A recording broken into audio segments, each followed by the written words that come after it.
Good evening, everyone, and we are at 103 participants right now, so exactly the right time to begin. Wonderful. So a warm welcome to each one of you present here for this roundtable on our theme, Making HR Effective in the Pandemic World, presented by BIMTECH in association with the National HRD Network and our knowledge partner Deloitte. I am Dr. Manashi Chaudhary, Professor and Head of OBHR area at BIMTECH, and I'm your anchor for this evening. But before we proceed, I have a small request to make. Kindly keep yourselves muted unless and until you want to speak something that you want everybody present here to listen. Thank you so much.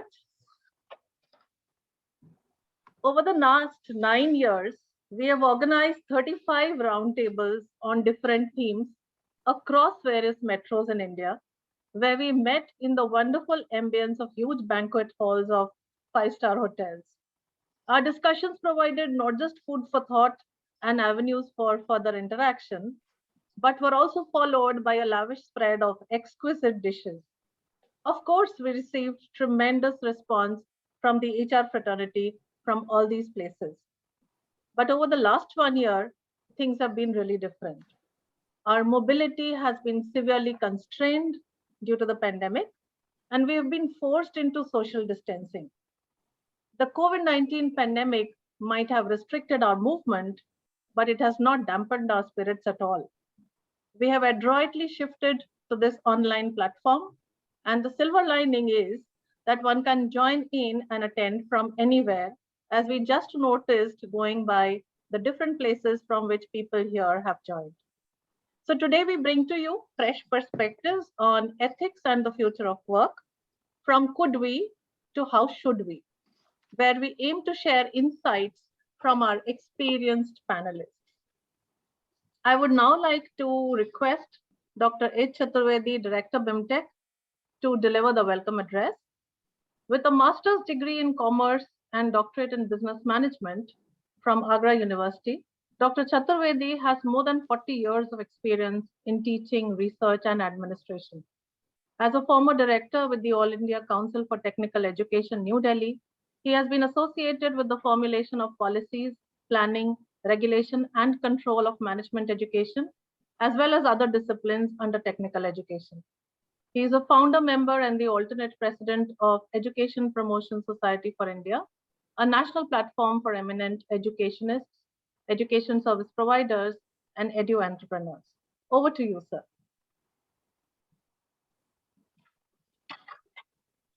Sir, please unmute yourself. Thank you, Dr. Mansi. Good evening once again to all the friends, speakers, and the participants in this HR roundtable presented by BIMTECH in association with the National HRD Network and Deloitte. It is a matter of great pride to have amidst us some of the leading thought leaders who have been actively engaged in nurturing, engaging, and leading talent. Their views in today's roundtable will be extremely relevant since they represent a wide spectrum of leadership in diverse areas. On behalf of BIMTECH and our partners NHRDN and Deloitte, I have great pleasure in welcoming the eminent panelists in this 36th HR roundtable. Friends, this is 9th year of this program initiated by our senior colleague, Professor K.K. Sinha. So I welcome all stalwarts of the industry who are part of today's deliberations. Our speakers for the day in alphabetical order include Dr. Badri Narayana, D, Director, Organization Development, Deloitte India, Mr. Dilip Kumar Patel, Director, HR, Ntpc Limited, Mr. Manmohan Kalsi, Advisor, HR, UB Group, Mr. Ranjan Kumar Mahapatra, Director, HR, Indian Oil Corporation, Ms. Saswati Sinha, Senior Vice President and Head HR and Legal, Child India, Samsung Group Company, Mr. Suresh Sivanandam, Group HR Head, TVS Group, and Mr. V.K. Singh, Director Personnel, Power Grid Corporation. They are known in the industry for their dedicated practice and thought leadership. A hearty welcome to each one of them. Since last year, the COVID-19 pandemic has resulted in billions of people not being allowed to work and having to stay at home. Millions of people faced unemployment while governments around the world have been trying to provide financial and medical support. It is also an incredibly testing time for the functioning of organizations. Globally, employees are still trying to be productive and perform their jobs from remote locations. Our working days have become longer. Technology has dissolved many of the boundaries between home and work, and we are expected to be even more self-sufficient and productive than ever before. Employers are concerned not only about the health and safety of their staff, but also about whether their organizations will survive. In this context, companies must resist the temptation to sacrifice their controls, systems, governance, and culture in adjusting to the new realities of COVID-19. Fraud risk factors increase at a time of crisis. It has happened many times in past, and it is happening now also. The reason is companies and individuals face more financial pressures. The opportunity for fraud increases if key internal controls weaken and people find it easier to rationalize their actions. The pandemic has potentially compromised the ability to undertake effective compliance monitoring and supervision, creating an opening for unethical behavior. Company leaders need to consider ethical issues from a strategic perspective, making special effort to behave in a way that is consistent with their statement of purpose. Codes of conduct and value statements should be backed with meaningful commitments, resources, and processes. Particular attention needs to be paid to potential contradictions between what a company says and what it does. Focus on culture and behavior has become far more essential to any business aspiring to operate ethically. Nobel laureate Professor Amartya Sen has reminded us that businesses and ethics are not binary opposites, but in fact, business ethics have economic benefits. Professor Sen also reminds us that businesses behaving ethically is particularly crucial in a developing country, so that trust may be generated in all stakeholders, consumers, partners, governments, regulators, employees, present and prospective, suppliers, and the wider community. Businesses need to recognize individual differences among their employees, and a one-size-fits-all approach may be deeply counterproductive. With technology-enabled constant monitoring, employees may feel no break from their workplace, leading to burnout, resentment, and rage. Employers who are transparent with employees build a sense of togetherness, also inspiring employee creativity. How employers react towards their employees in a crisis is remembered and becomes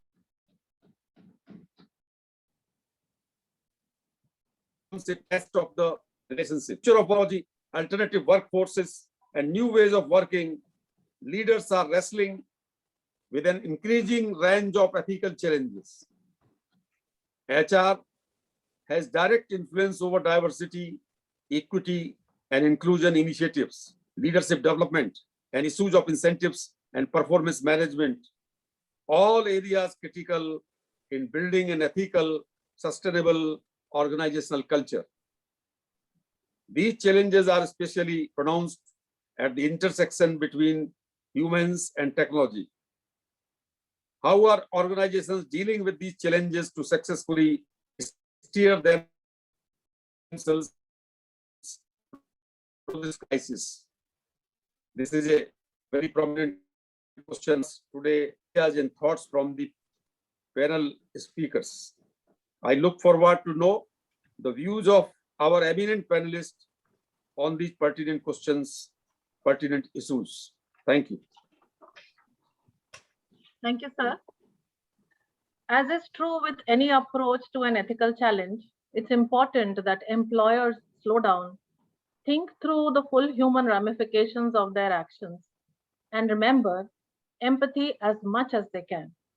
When the stakes are most elevated, businesses can come through the pandemic with stronger relationships with employees by demonstrating thoughtful ethical actions. How to build and sustain an organization whose employees are happy, motivated, and ethical is one of the most complex, elusive questions confronting business leaders today.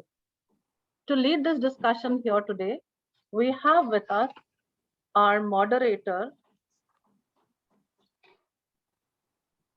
Dr. Badri Narayan, who is Director, Organization Development and Strategic Projects, Deloitte, India. So I hope my screen is now visible to you. Yes, very much visible. Yes, it is. And we have the profiles of all our panelists up here for everybody to read. In the interest of time, I will just be very brief in terms of introducing our speakers today. Dr. Badri Narayan has over 2 decades plus experience in the talent functions, handled HR transformation projects in IT, business process outsourcing, and in professional services, specializes in leadership interventions, coaching, and facilitation. He's led acquisitions, been instrumental in building the talent strategy. Besides being internal facing, he has served clients in manufacturing, IT, and energy sectors. And he has coached leaders from countries like Manila, Malaysia, and Singapore. So pleasure to have you with us today, sir. My pleasure. Thank you so much. And I'll now like to introduce all our panelists to the audience. So first and foremost, we have Dr. Kumar Patel, Director HR, Ntpc Limited. Mr. Patel started his career in Ntpc 1986 as an engineering executive trainee. He has a long, illustrious career both on the line and HR functions. Initial exposure of working in O&M, and then later on switched to core HR functions in 1997. Looked after various facets of HR, has been heading HR at various projects for about 13 years, with a short stint as regional head of HR in the Eastern region too. He's a mechanical engineer from NIT Rourkela with PGDM from MDI Gurgaon, and he's been trained in ESCP, AP, Paris, Harvard Business School, ISB Hyderabad, and XLRI Jamshedpur. Thank you very much, sir, for joining us. Our next panelist is Mr. Manmohan Kalsi, Advisor HR UB Group. He has served the same group as head of HR since 2013, and then he's been playing a strategic role in getting the people and culture agenda. He's been involved with the integration of 2 CEOs, 2 incumbent MDs who superannuated in his period. And these transitions, coupled with the company's journey from a UB Group legacy organization into a JV with Heineken, has provided him with a very good experience of business and cultural transformation. He has more than 30 years of experience in the HR domain across various sectors, including goods, engineering, technology, ITES, and telecom sectors. He's been trained in NCR, DDI, Hogan, Hay, and Gallup. Glad to have you with us today, sir. Our next speaker is Mr. Ranjan Kumar Mahapatra, Director HR, Indian Oil Corporation. He's a mechanical engineer from BITS Pilani with a PGDM from XIM Bhubaneswar. He joined Indian Oil in '87 and has worked on varied assignments, including terminal operations, supply chain management, logistics, been associated with evacuation of finished products from Indian Oil's domestic refineries and product upliftment agreements, and played very significant roles both in Sri Lanka and Mauritius. So it's a pleasure to have you with us today, sir. Thank you. Next speaker is Ms. Shashwati Sinha, Senior VP and Head HR and Legal, Shell India, which is a Samsung Group company. She has over 21 years of experience predicting across industries like advertising, media, KPOs, and she's been in the business of talent as a passion rather than an occupation. A law graduate with an MBA in HR, she's won multiple awards. You can read through them, it's a long list. And she's been part of the leadership team driving organization talent audits at C-suite, cost efficiencies and organization restructuring for productivity and agility. She's focused on driving digital transformation of talent and processes and organization restructuring to make Shell future ready. She's worked on several global projects and matches business goals with talent interventions, ensuring ROI and business results. Thank you for joining us. Next is Mr. Suresh Shivanandam. It's my pleasure to introduce him. He has over 32 years of experience in the field of HR, ER, corporate governance, CSR, safety management, and administration functions. Currently, he is VP Group HR TVS Group. He has a master's in social work and MBA in strategic HR. Prior to this, he's worked as Executive Director HR at Sanmar Group and as President HR for Zuari Cement. Leadership building, optimum utilization of resources, hiring our young talents, and developing them for future roles are some of his ongoing objectives. And last but not the least, we have Mr. V.K. Singh, Director Personnel, Power Grid Corporation, who holds a BCom honors from Delhi University and a PGDM from XISS Ranchi.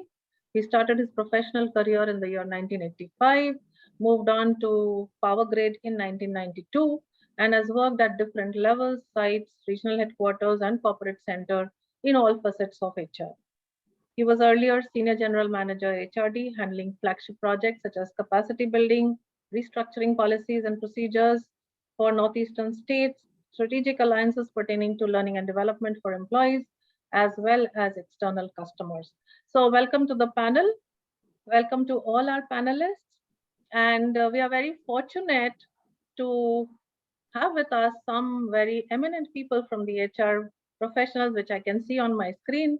I'll be naming a few senior people, but I may be missing out on more people maybe, but please spare me for that. Mr. Ranjan Kumar, Mr. Deepak Bharara, Mr. Subir Sinha, Dr. G.P. Rao, Mr. Raghunandan SV, Mr. Anil Chawla, Mr. Rajendra Khimsera, Mr. Vipin Chandra. I also see Professor Parameshwar Naik from Birla Global University and many colleagues from BIMTECH itself. Welcome to all of you. And I now hand over the proceedings to the moderator, Dr. Badri Nagar.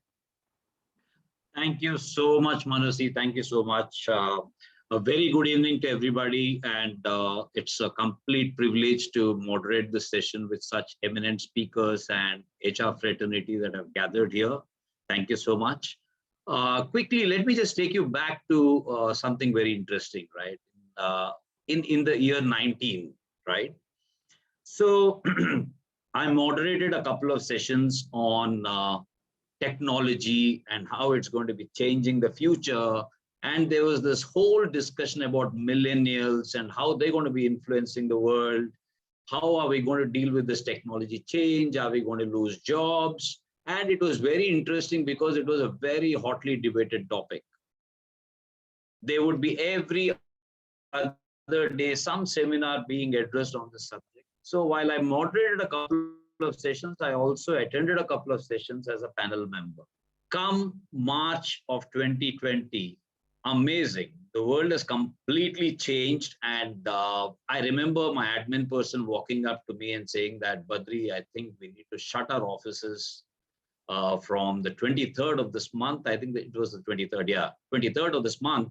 And things are going to be completely working from home. I thought he was joking. I said, are you joking? Because we are a professional services firm.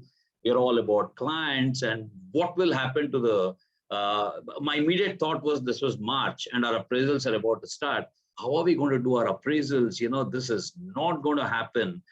And sad but true, it is the reality. And suddenly we were struck with something completely different. from where we were talking about technology making people lose jobs, and we were grappling with that subject, some justifying, some supporting it. We've suddenly moved to an era where we're saying that, oh, we're dealing with some unknown entity called coronavirus. We were all grappling with what it is. Some of us took it seriously, some of us did not. And we were suddenly staring at some pandemic, which is going to be completely changing the future of how we work. And that's exactly what we've gathered here for. And I was surprised at the timing of this moderation, right? When we just thought the wave one was over, here comes wave two, even more serious, even affecting our lives even further, and posing challenges for the entire HR fraternity and how we work. So let me just kickstart this discussion with this esteemed panel. All of us are in these roles, guiding our organizations and leadership on the most important role of HR. Let me just begin with asking all the panel members, because we would want to listen to everybody on this important topic. As you heard of this pandemic, and as you heard of this fact that we'll all be working from home, we have a very interesting mix of public sector, private sector, HR experts here. What were the thoughts that crossed your mind? And as it settled in, within the next 24 hours, what were the top 2 employee concerns you had in mind? What were the top things that you had to tell the leadership? And imagine all this in the background, that work is now going to be flexible. People are going to be working from the comforts of their home, from their drawing rooms, perhaps. We're all used to looking at our people right in front of us, and we're so used to it. So what were the thoughts that crossed all the leaders' minds? Let me start with Mr. Dilip Kumar Patel. Over to you, Dilip. Thanks a lot, sir. Most respected my HR mentor, Sri K.K. Sinha, sir, Mr. Chaturvedi, Director BIMTECH, Mr. Badrinaran, Director Deloitte, Mr. Ranjan Singh, DG NHRDN, my co-panelist, and other esteemed colleagues connected digitally. It is really heartening that BIMTECH, in association with NHRDN and Patel, has organized this 36th HR Roundtable on a very relevant theme. I am grateful that I have been given an opportunity to share my thoughts. In fact, the question just now asked was really very, very relevant. I have a lot to share, but I will try to share briefly within the time limit. Let me break this into parts so that my response will be very structured. When the unprecedented COVID-19 hit our country, and there was a possibility of nationwide lockdown after Janata Curfew in March 2020, there was a lot of uncertainty and anxiety, panic in the air. Since then, there has been a seismic shift in the way organization conducts business, including NTPC. It is imperative for an organization like NTPC to come ahead and look at the situation comprehensively during such challenging situations. You may be aware that our business is comes under the very essential business. The plant must run 24/7 so that electricity is available to all. And the complexity increases because we are having a generating station at more than 46 locations and offices and all, including everything. There are 82 locations, and most of them are at the remote places.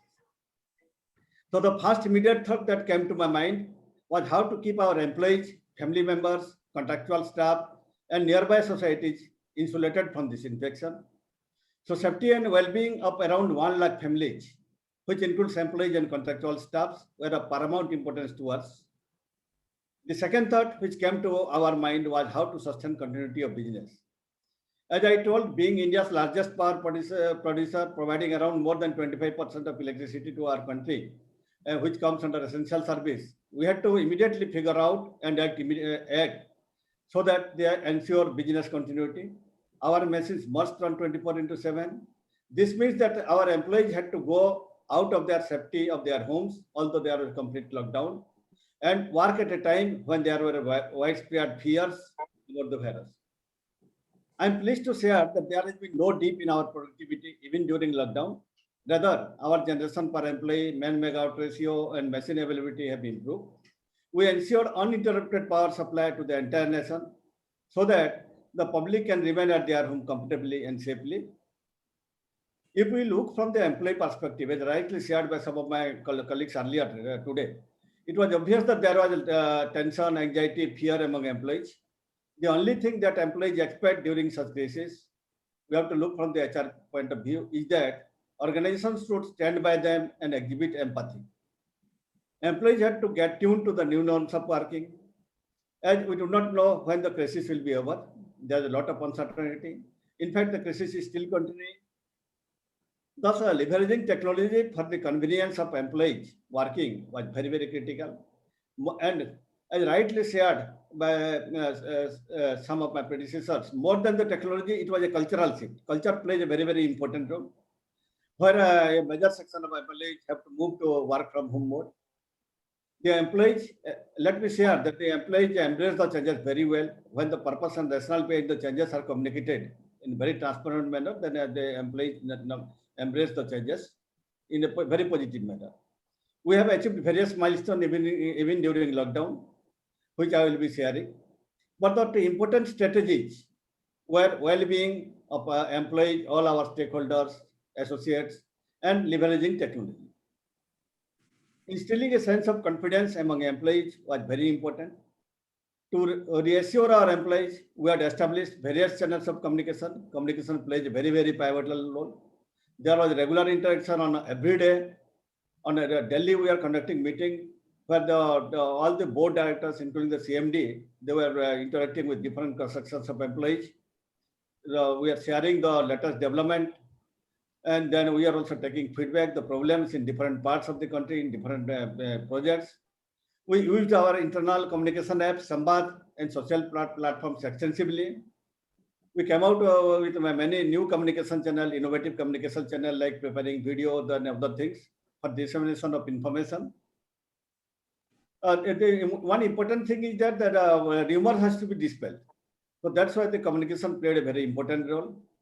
Second, for the safety of our employees, family members, and stakeholders, we had to ensure availability of various protective gears like PPE kits, gloves, sanitizer, masks, and so on. If you remember, these things used to be a very scarce commodity during initial days, and as I told, most of our projects are in remote location. So we procured it centrally from Delhi and supplied to all our projects, most of which are at remote location. Although it was a Herculean task, especially during the complete lockdown period, still we could able to supply it through our ambulance and various other mechanisms. We had constituted an advisory committee, put in place various standard operating processes, whether it is pertaining to our operation, it is to maintenance, or even township and other aspects, and implemented all government guidelines in letter and spirit. As our projects are located remotely, we tied up for Suraksha Kavach with Apollo Delhi, where the patients infected by COVID could avail treatment sitting at home through video consultation. It proved to be really big relief for the patients. Now also it is going on. This was extended even to our retired employees.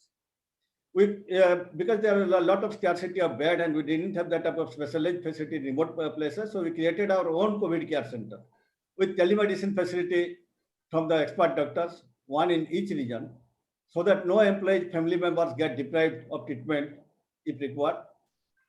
Particularly, this was quite helpful when scarcity of beds in hospital and for the remote project. Even when there was a need, we are using air ambulance to ship the patient to Delhi for higher treatment. We had gone beyond our boundary and did our bit for the society and nearby population.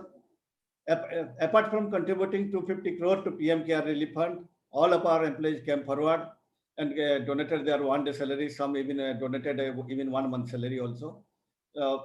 We exhibited a sense of confidence among the employees and outside stakeholders also. As I told, technology plays a very important role. Already Ntpc was using various IT-enabled applications even before COVID, like SAP, ECM, Pradeep, and so on. So this came as a big relief to deal with the COVID situation. We could manage our work uninterruptedly because of this implementation of this technology, leveraging this technology. And during COVID, we used this technology extensively. Even in the month of April, we could conduct our, in public sector, aware that the recruitment activities are very sensitive, but we could conduct it in the month of April itself. And all the promotion activities were carried out uninterruptedly. In the learning front, we introduced various innovative techniques, various tech-based learning initiatives, such as e-modules, AR, VR-based learning, HMM, which is bite-sized e-learning modules, mobile app for learning, and so on. Well, and even let me share that we conducted simulator training in remote mode for the first time during lockdown. This received overwhelming response. We used it as an opportunity to invest in employees' development. And there is another IT-enabled platform we developed, Jivan Raksha. Medical advice was provided to more than 60,000 patients during the first wave of lockdown. As I can share that the role of HR is very, very critical during management of crisis. The role of HR is pivotal. As people who look to HR for guidance, support, and facilitation, it is HR who can build confidence among employees during such tough time. HR has to sense and comprehend the challenges and act fast. During such cases, exhibiting ethical behaviors and translating into action is of paramount importance. Our stakeholders judge us not by our profit or our financial performance, but various other aspects like concern for environment, ethical practices, corporate governance, and so on. I'm pleased to share that when there was complete lockdown and our contractual staff could not come to work, we paid them full salary, and that too on the last day of the month. We understand and appreciate the fact that they are the people who have played a very significant role in the growth story of NTPC and in the O&M of NTPC.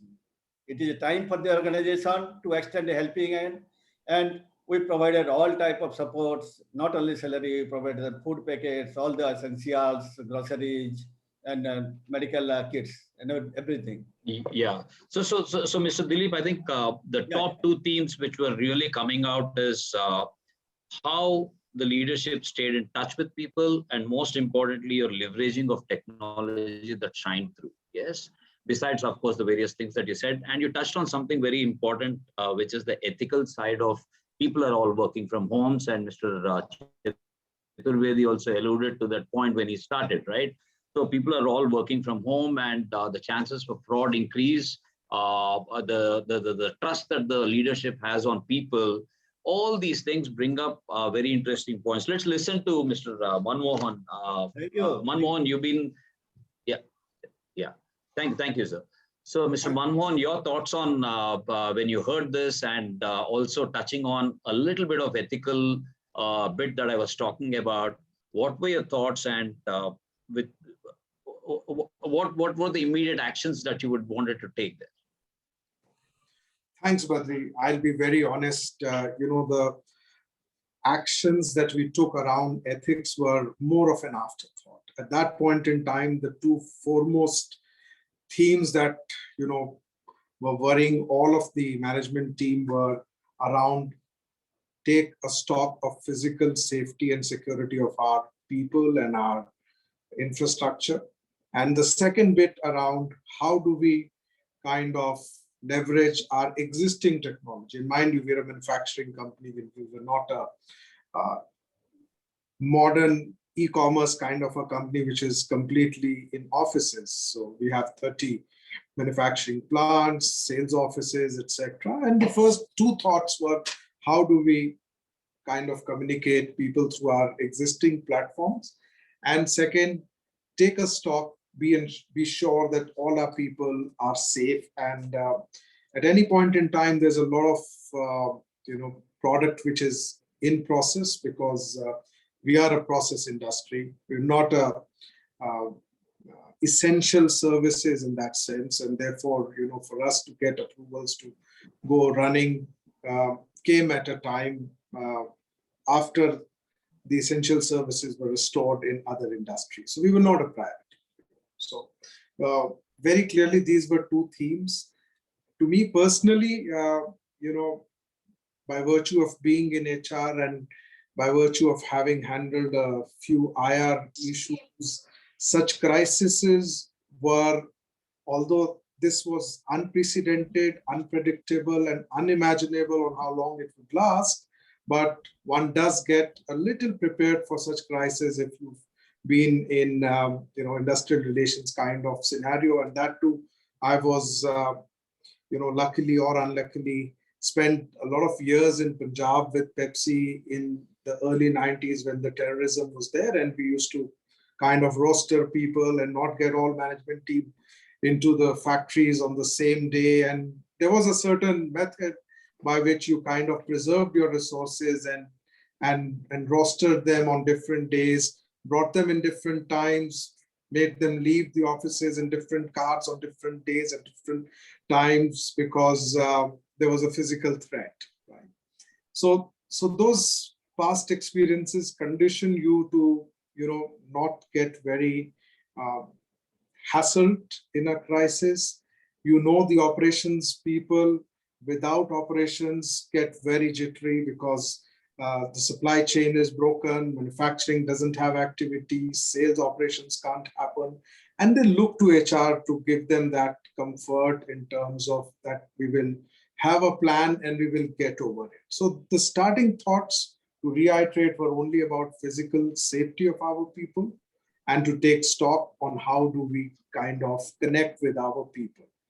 Subsequently, as we went into a longer, lockdown period, themes around engagement, themes around using L&D as a tool to leverage the digital platforms of ERPs, etc., to be used, etc., came much later. The going in thoughts were clearly about our people's well-being. So bring in experiences, for example, the insurances were the first thing we looked into because that's a learning from the terrorism time of the job. You immediately kind of enhance the insurance limits of your people. You want to give the option of, expanding the net of, including more family members, etc., into the realm of insurance were catered to. So very clearly, these were things. On ethics, to specifically answer you, the thought was limited to ensure that whatever we do is done with an element of fairness and which is sustainable, because we didn't know what a long haul it will be. So these were the going in thoughts. So yeah, thanks, Manmohan. So clearly, safety of employees was the paramount one, and then of course later all the other priorities followed, and we'll get into the engagement bit of it and mental well-being, and there's some very interesting questions that I have for everybody. Let's listen to the thoughts of Mr. Ranjan Kumar. Sir, you're from the oil industry. What were your thoughts? What happened immediately? What were the hurdles that happened, and what were the thoughts? Thank you, Badri. Thank you very much. First of all, let me compliment BIMTECH, of course, Sinhaji, Chaturvedi, Mansi ma'am, and Dhananjay Singh ji from NHRDN, and for really having this today. Yes, I think probably my earlier two speakers have spoken about it. It has caught us off guard, but at the same time, let me also tell that for us, it was completely different in the sense that suddenly when this lockdown came in on 23rd of March, a whole country sat down at home, and LPG demand, this gas demand, it went up drastically. It went up to almost 22% up during that period. Again, I will just take a cue from what Manmohan ji was also speaking, process industry. We are also in a process industry. So we can't afford to be at home. I mean, most of our people, 60% of our people are working in refineries, are working in our LPG bottling plants, are working in our terminals and depots. And of course, we have these 32,000 retail outlets and more than 17,000 distributors who have been working around, all during that period. So the two, three thoughts which immediately came into, we formed an empowered group. We called it COVID Management Empowered Group, which was being headed by me. But the immediate thought which came into my mind, of course, to management's mind, that is three things. One is, again, what Mr. Manmohan has already told about safety of our employees, number one. And if you look at it, during that period, I think probably almost 1 year has passed. I do not know whether we still remember those 2, 5, 10, 7 days which happened around the lockdown. There's a lot of panic, a lot of uncertainties which was coming into everybody's mind. So how do you keep people motivated during that period? How do you give that comfort to people? That is number two. And number three is that, as I told, 60% of our people were working from the process industry, that is our workplaces. 30 to 40% people were working from home. So how do you keep them engaged? How do you really make these people support the people who are working in the field? So that was the problem. And that was the first initial thoughts. These three things which came into our mind. Of course, we thought that how we will approach it in a way that it's ethical and it is appropriate. We have our core values: care, innovation, passion, and trust. And we would like to build everything around that so that we meet the requirement, meet not only the physical requirement. At that point, I think probably mental requirement was much, much more important at that point of time. How do I really keep when somebody is a young boy working in an LPG bottling plant, his father calls up, his father is 60 years old, 65, 70 years old, he calls up, will I have to send my son to the LPG bottling plant? How do I give him a comfort? Yes, we have taken all care so that he is safe. And how do I give them that confidence in my system? So that was the main problem. I think probably I am very happy at the end of it. Now we almost have moved a year now, and very happy the way we kept our people engaged, the way we have sent out all our advisories, the way we sent out all the authentic communication. I mean, almost, I think Patel ji was also telling that higher management speaking to people at the field and who says this pandemic has been only bad for us. It has been, how could have been possible that we would have been able to reach the last mile person? My minister speaking to the delivery boys who comes with a cylinder to your home and delivers cylinder at your place. They were all moving. We were delivering 30 lakh cylinders a day. So just imagine, that means what?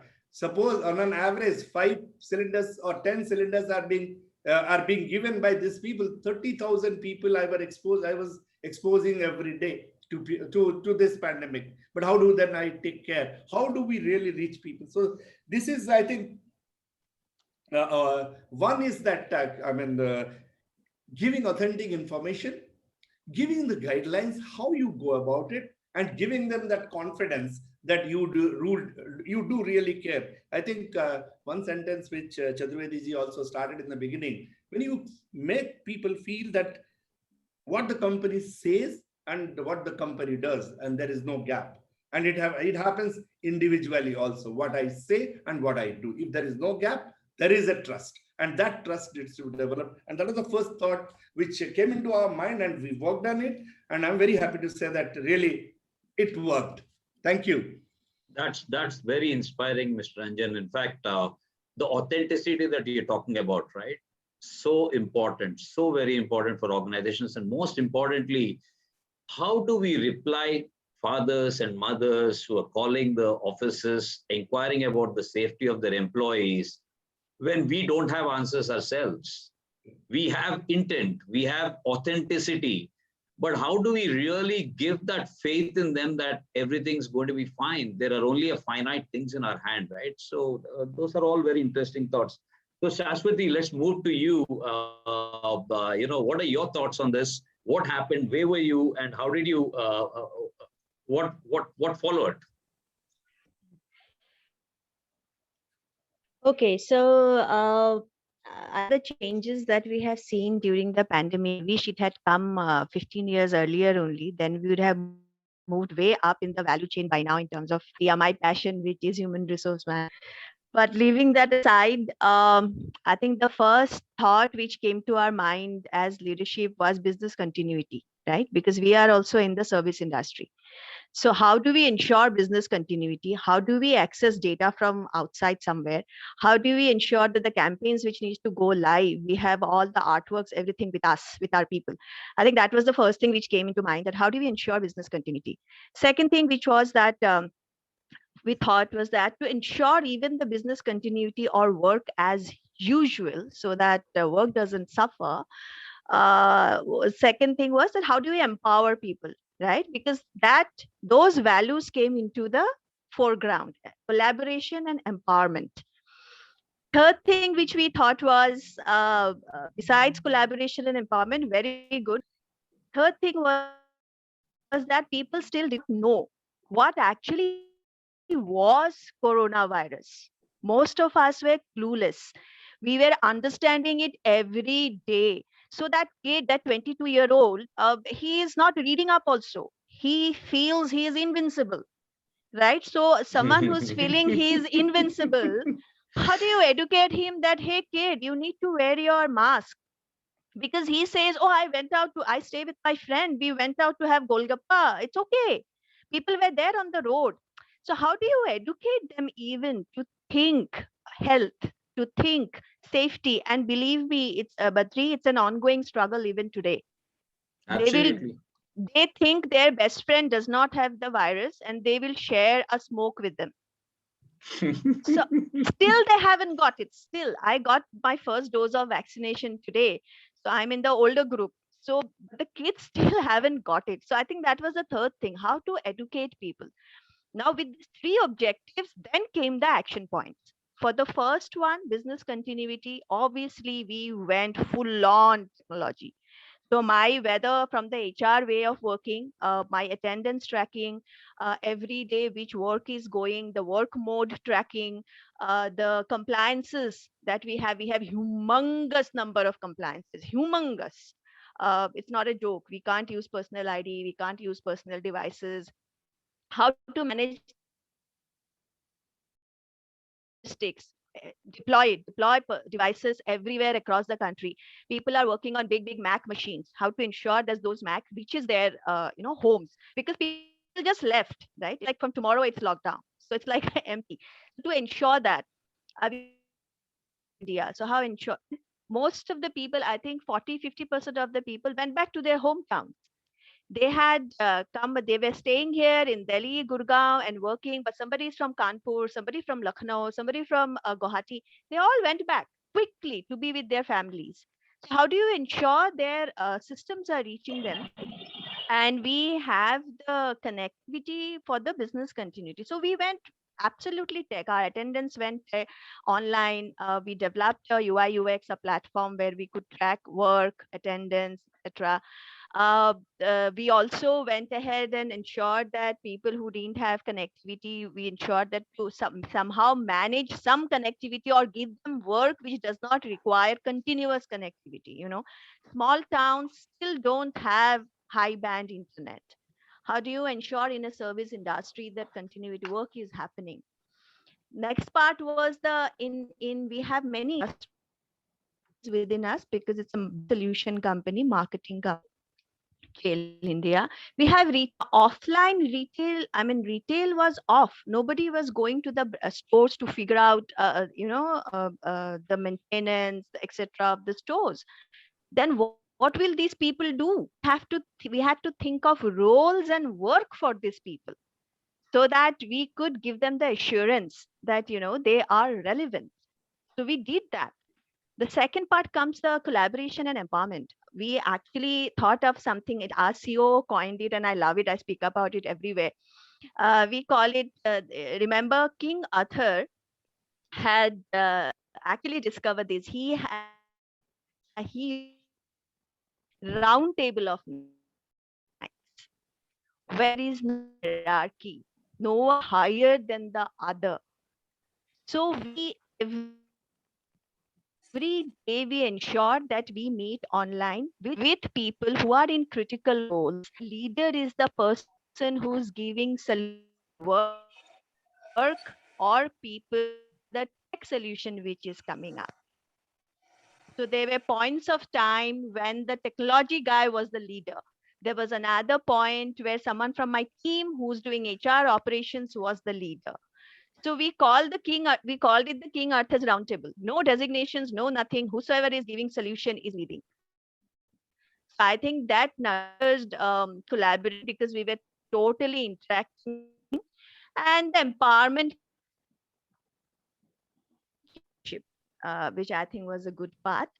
The third thing, obviously the education. I think we went overboard with education. I don't know how many sessions I have held, how many mail blasting we did, how many sessions the CEO, MD did. In fact, when we started after lockdown, we went to be at 30% started working from office. I had, because they were not listening, they were not understanding, I put a fine. I said, I'll fine you if I see you without a mask and sitting together and eating. People forget. They come back to normal very fast for what is normal for them. We are social animals, I think. And so I'll leave it at that. We can go on. There's a lot more, but I think these are the three things which came to the mind. Excellent, excellent. So business continuity, and it was in your organization at least, HR had to lead the way on baptism by fire, and I cannot agree with you more. The amount of technology, Shashwati, people adopted in the last 1 year, right? I can take the example of my mother. She understands technology very good now. She knows how to switch on. Yeah, she knows how to switch on Zoom, and it's amazing the way we've all adopted technology, right? They say change is the only constant and cannot be a bigger demonstration. Thanks a lot for that.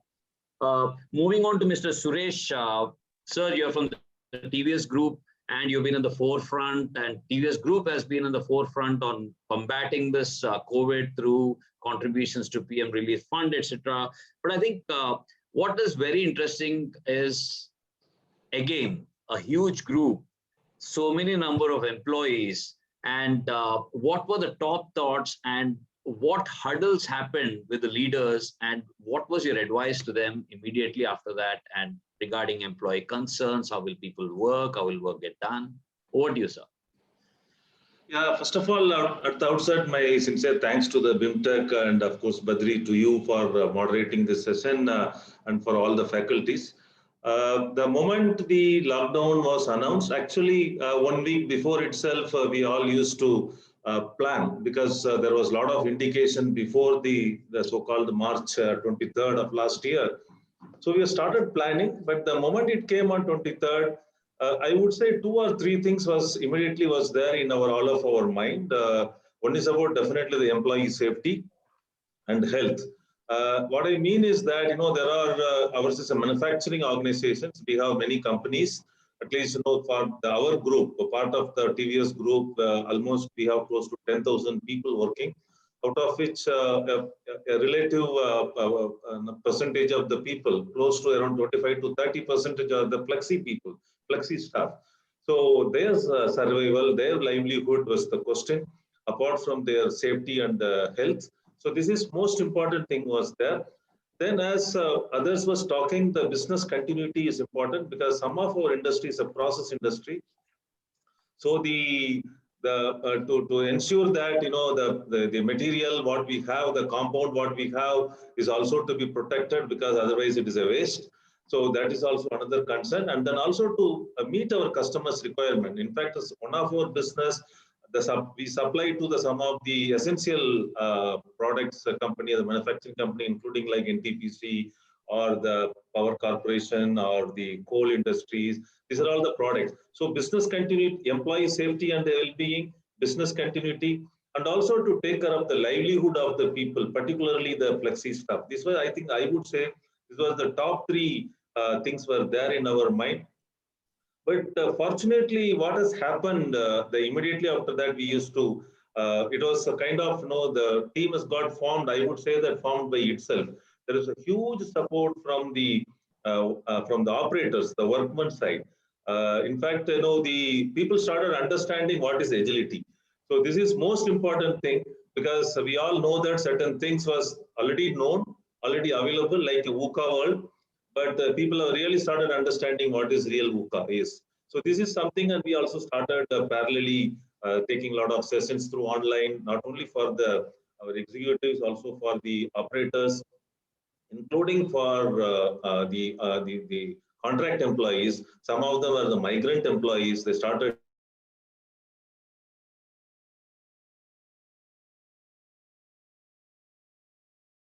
or Uttaranchal, and many places people are working. We help them to go back and also to come back now. So all this thing has been done subsequently. But most important thing what we did is that, the group which has formed, in fact, the agility was talked much by the team. And we worked all that, the entire plant operations and the union and workers, they have formed a team for agility and started working for each one. We said that, each one reach out to one, something like that. So each employee has identified one family and they was constantly in touch with them, whether they are suffering or either health issues or their financial matters, all these things, we identified, we made the group, and that was coordinated by a team of people, and finally to the HR and other things, so that, lot of communication has happened. I would say that the communication has happened much more during this particularly first 3 months. So I could have spoken to almost around 5,000 plus people during that period. Like that, each one could have interacted with 2,000, 3,000 people. So they all became now very close. The culture over a period of time, today, if you look back, what has happened during that period. So today we all know each other very well. So that's such a big organization with so many number of people. So each one knows others very well. So this is one of the important things. And the economy. So how to bring back the economy? First 2.5 to 3 months, of course, we didn't operate the plant at all because of the lot of restriction in movement. Then slowly we need to get back.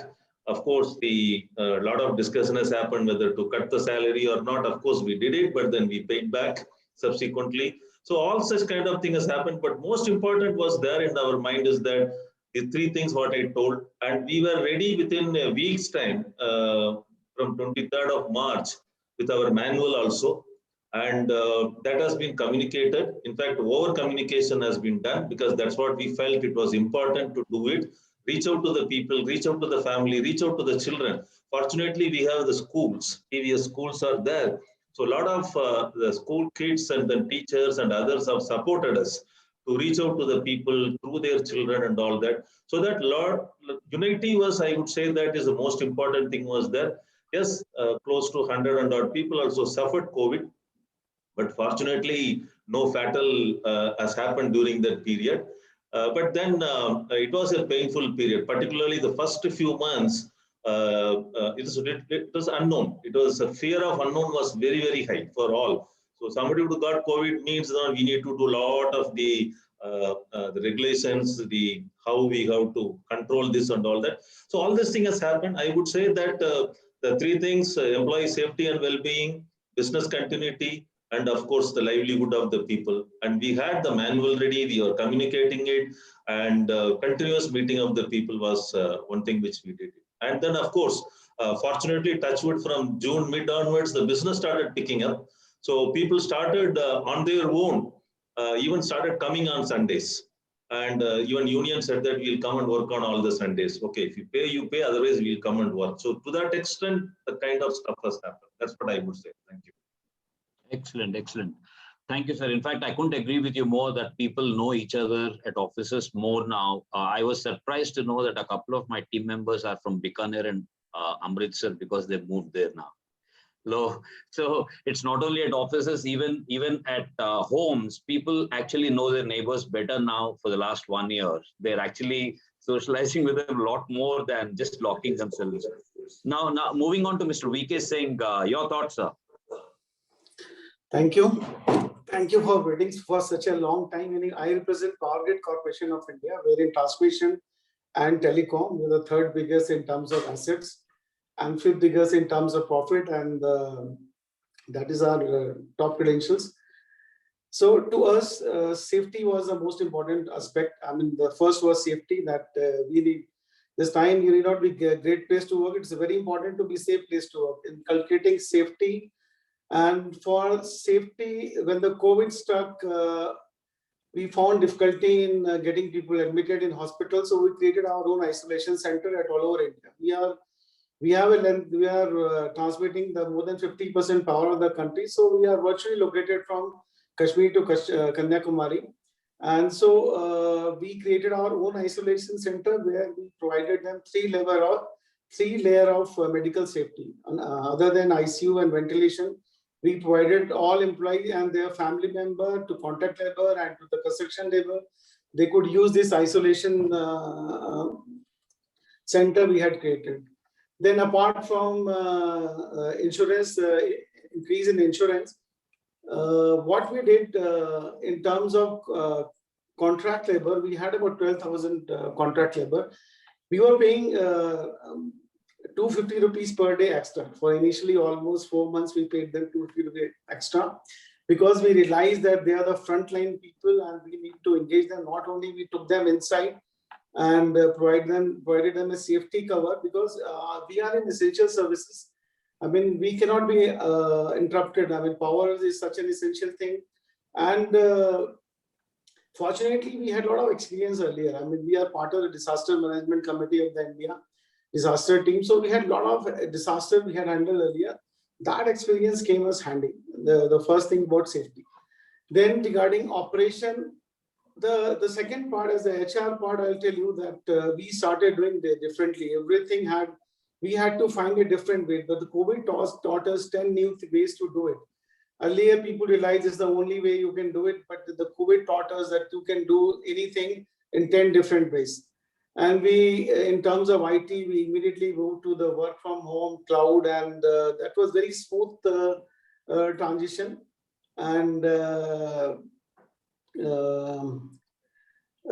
was in terms of IT. And with regard to HR, I'll tell you, we were doing everything on time. We waited, our campus recruitment. Unlike public sector, we had started virtual reporting also, per person sitting somewhere, reporting somewhere on virtual basis that we started. So idea was to motivate people and engage them in a new way. That was there. L&D played a very big role, teaching people. We were doing a lot of things on our own, which were being done by our contractor or some equipment manufacturer. We started repairing on our own. We started a lot of things which were in a totally different way. We changed our policy, procedure, system. So in 1 year of COVID, the organization has totally changed. What we could not learn in last 30 years, probably we could learn in 1 year. So COVID has totally transformed the workspace as far as power is concerned. And I did a construction when the COVID struck us, we had about 30,000 crores of work in hand and about 15,000 workforce scattered all over India. So what we did, we provided them, we improved their living condition, made them very safe. We not only saved them from local population. So what happened, we were handling 15,000 workers on our own, not on our contractors' road. So what happened when the COVID things eased, and these people did not go back. More than 80% of the contract laborer we could retain, and they stayed back with us. And the moment the COVID condition stabilized, we could retain, we could use them for constructions. So these were the things, major things we did, especially particularly in construction. Retaining 15,000 of contract labor when they were running, going back to their places like earlier people said. So we did not have this problem. We could retain a majority of them because of our outreach. And this time we initiated, we went, I told you we changed a lot of policy procedure. We came out with a lot of award scheme. We empowered all executive directors that they can give on the spot award like that. And one thing more important which was happening was a lot of innovation was taking place. And we realized normally innovation takes place at by the people who are closer to the work. And we got a lot of patent registered during this time. So, the COVID transformed us, not only in the terms of technology, but in terms of behavior and culture. And I would again say HR has a big role to play in especially keeping motivated at this hour of crisis. And another very good thing is that when an organization is triggered with fear or anxiety, people are more cohesive. That's the one advantage which can be used when people have any fear, anxiety. This can be used as it's a very cohesive force also. People come forward, they provide solution. That's also which we witness. And I tell you, in terms of line availability, we improved. In terms of tripping, we improved. In terms of all financial parameters, we had a much better performance this year, despite COVID. So real test of any organization is how you behave in uncertainty, and COVID was uncertainty, and how you prepare your organization. That's the major challenge. So this is the time HR was a major enabling factor in people dealing with the new dimension. So you had to disseminate that knowledge. We were entering into new vertical also. So L&D played a very big role. It was easier also this time. Although we had 5 academies, we had to close down all the academy, but they were running online. And I must tell you here that most of the people think everything can be done from work from home. We are a brick and mortar company, and we know that only 30% can be done from work from. Rest remaining you have to do hands-on job only. It's not possible. Work from home is not possible in all elsewhere. So these 65% people or 70% people who cannot do work from home, you have to create a big safety net for them. And that is the most important. I mean, those who work from home, they have the leverage, they could go work from home from a safe environment. But those who are working on transmission line, construction of transmission line, maintenance of transmission, it is not easy. I mean, so creating a safety network for them was very important. This is, I would nutshell, I will conclude this, that.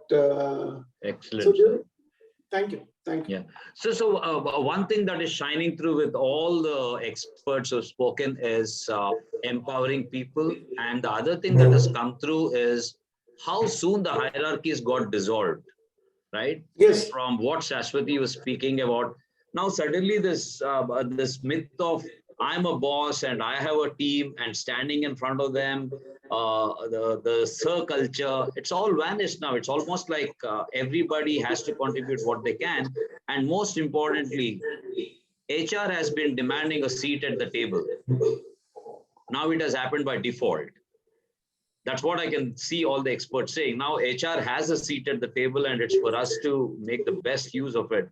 Now, moving on quickly, one of the most important things when such changes happen, particularly in this context, is how are people going to be assessed? There'll be a lot of doubts in people's minds that how will my assessment happen? The boss is not able to interact directly. At places where it is possible, it's possible. Where it is not, we are so used to having the person in front of us. Now, suddenly people are sitting at various locations and I'm assessing somebody from a different distance with all the technology at play.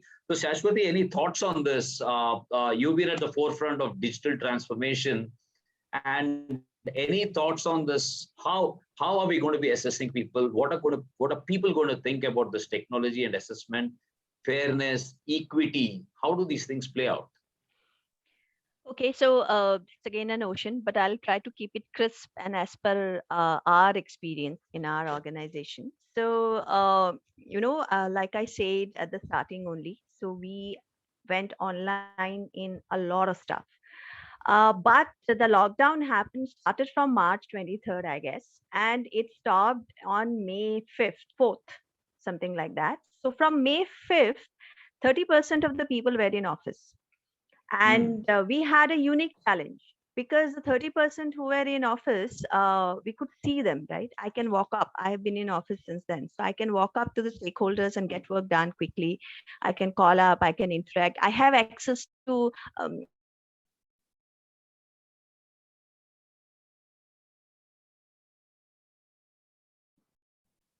people now 50% of the people sitting at home, it became a problem.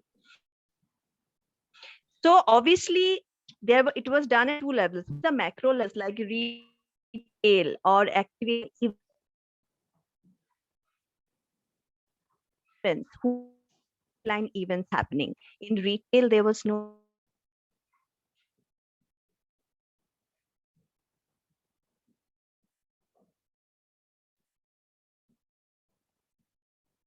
I think she's offline. She'll come back. Shashwati, are you back? Yes, I'm back. Can you see me? Yeah. Yeah, it suddenly dropped off technology. Yeah. Yeah. So, So, so there was fear in the mind, and we actually identified this way back when we had started implementing all these online platforms. And we had in that platform itself put in a system of weekly review. We did not say it will be annual review. It will be weekly feedback, not even review. It is a weekly feedback system that we put in place. And like I said, the roundtable really helped because every day, start of the day, we used to review what's happening where. That is the reason we could identify roles.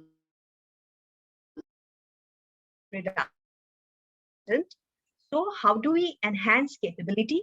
How do we move people from one role to another? How do we ensure that if the offline business does not, it was happening in 2019, what will those people do? And how do we ensure that the transition is very smooth? So that thinking and rationalizing, all of it happened in the month of April. I have rolled out increments in last year, March also, and I have rolled out performance bonus and increments this year also. All done online. And we could do it simply because we had thought it through. We had to optimize some role. We had to let some people go because no one has achieved their targets in private organization. I think most of us have not, except for the medicals, biosciences. Most of our service industry, we have not achieved our targets, but we still gave bonuses to people because we could recalibrate.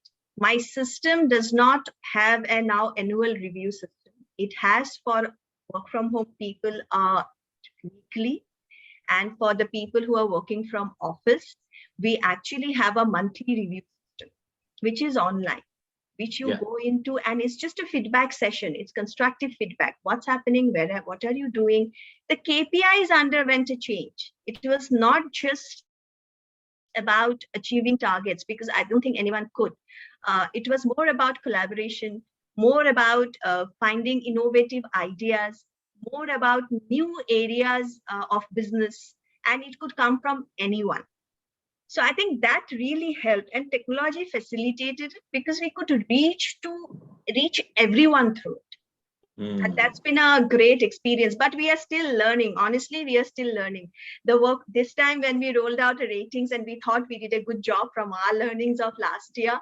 But the people who have been working from office, they came up and said that, Shashwati, we have put our safety to risk by coming to office. Our ratings should have been better than the people who are working from home.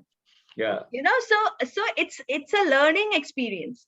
It's not, so we're still learning, but I think this in a nutshell really helped us, that we had to customize, we had to reinvent roles, we had to recalibrate KPIs, and then not just follow the stated process. So, So Shashwati, what I read you, what you're saying is increase transparency, break down the processes, and start curating the KPIs so that people understand it, right? Correct. So and that's all part of the transparency.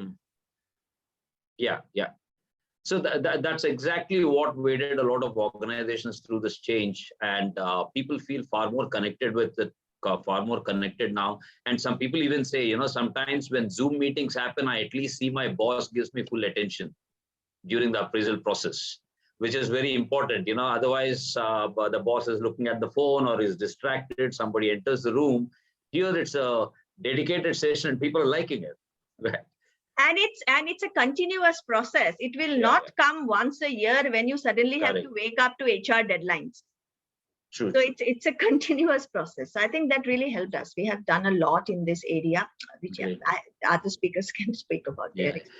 Yeah. So Manmohan, turning it back to you, one of the things that the brewery industry, of course, they have struggled in the initial phases. They've come out of it now. The thing is, there is a business reality that the leaders have to chase, right? And there is this employee angle, and we are at the cusp of both of them. The HR experts exactly sit in the middle. How then do organizations handle this? How do we communicate to the employees what, according to the leadership, is fair, how do we then go back to the leaders to say, hey, in these circumstances, this is how we need to marry the best of both? And what role does HR play there?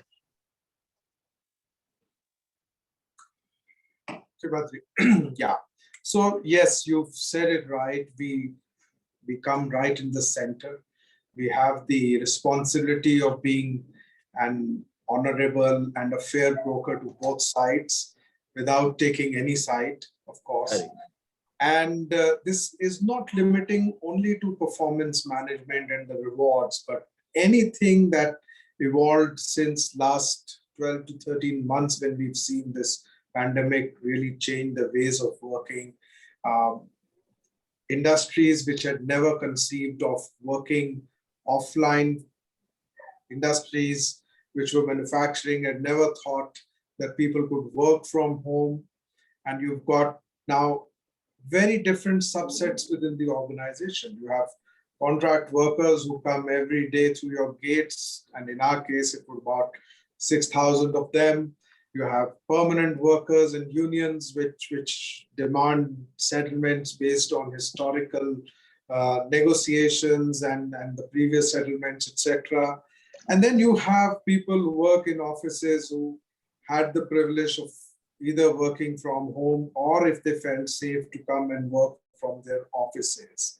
So to link it with the principles of ethics, and by ethics, I don't mean you have to tweak your code of conduct, etc. That being what it is, the whole dimensions around parity and equity became very important. The principles had to be baked in a way that you weren't putting any subset of your workforce at a disadvantage versus the other, whether it was with respect to location, grade, the kind of work people did.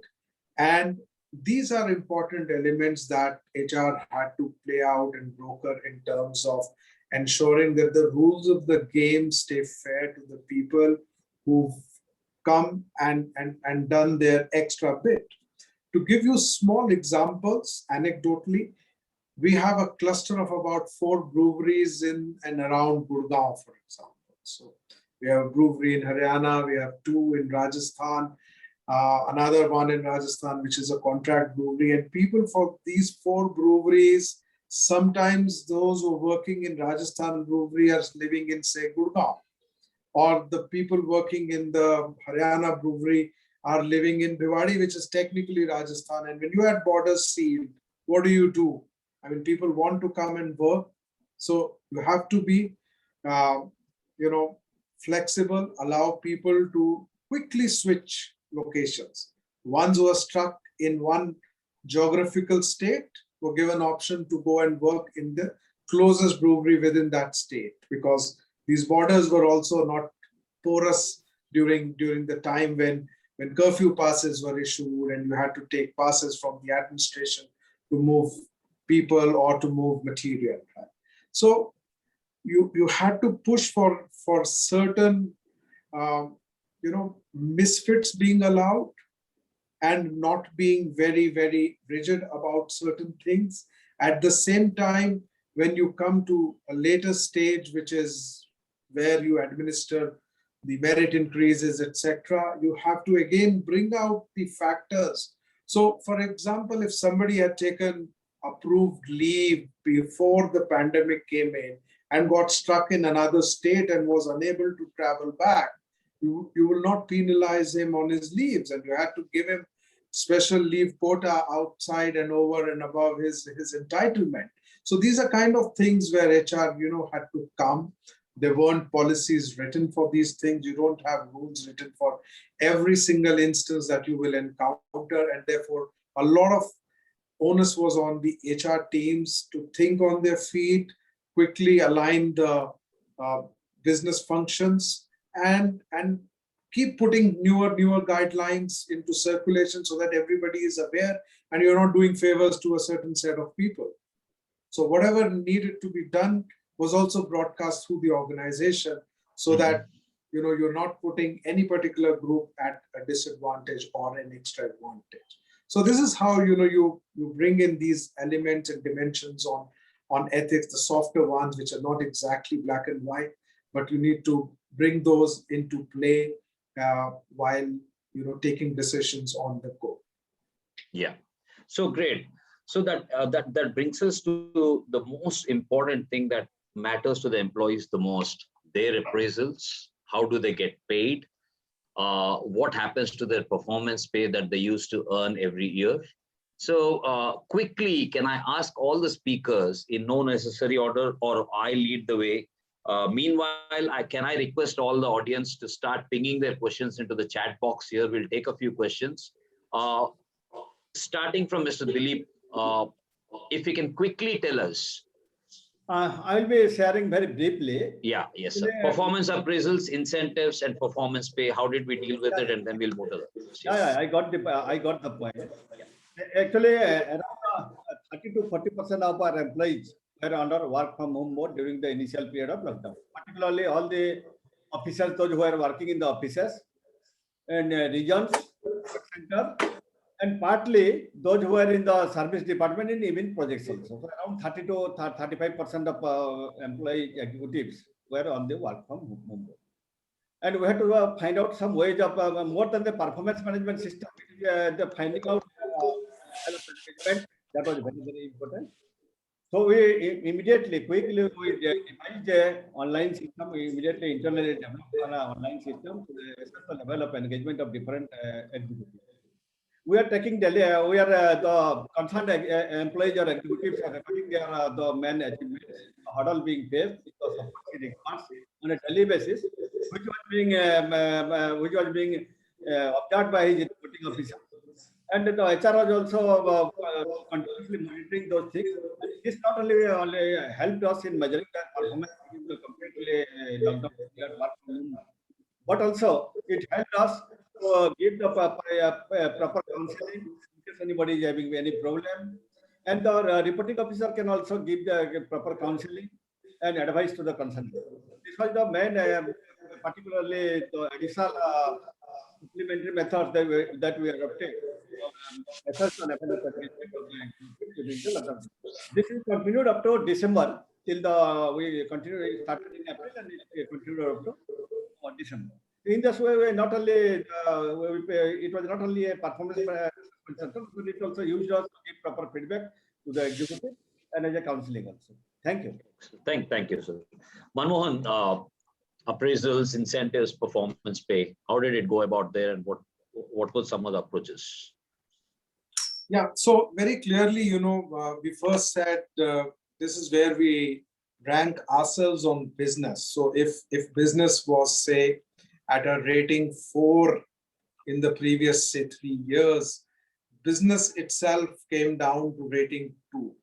Okay, and basis that, and we are an old traditional company, we still believe in bell curves, and I don't see another way of managing a large workforce performance systems and the rewards framework working without that, at least for the organization I represent.